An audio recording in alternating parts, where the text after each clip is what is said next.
ألم تر كيف فعل ربك بأصحاب الفيل ألم تر كيف فعل القرآن قد خصك الرحمن بالفضل والتيجان والروح والريحان يا حامل القرآن قد خصك الرحمن بالفضل والتيجان والروح والريحان يا دائم الترتيل للذكر والتنزيل بشراك يوم رحيل ستفوز بالغفران. ترى كيف فعل ربك بأصحاب الفيل ألم يجعل كيدهم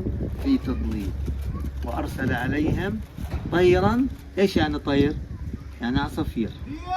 أنا أعرفهم هذول عصافير. شفت على الجوال واحد كان يفش الكعبة لأجل عصافير تنمى الحجار وأجت نار تحت كان يمشي وأجت عليه نار تحت. العصافير؟ ولا على الفيل؟ مش الفيل. زلمة كان بده يفجر الكعبة بالقنبلة وأجت نار تحته والعصافير فوقيه صار يرمى وإيش وأجت نار تحتيه. وإيش صار فيه هو؟ انحرق. إيش طيب يلا خلي عمو. طير يعني العصافير طاير في السماء. طيرا أبابيل مجموعات هيك جاية ترميهم بحجارة من سجيل. الحجارة هذه حصوة صغيرة فيها نار من جوا تتحول لنار لما بتصيب البني آدم. هذا نحن لما نيجي نقول من أول السورة ألم ترى كيف فعل ربك بأصحاب الفيل. ألم ترى تمام.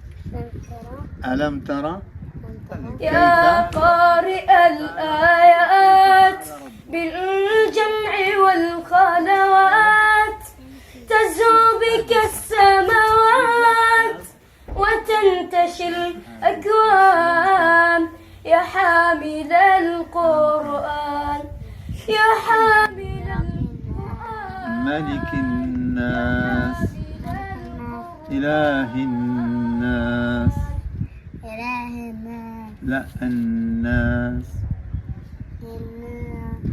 إله الناس إن أحسن بدك تخلي صوتك حلو.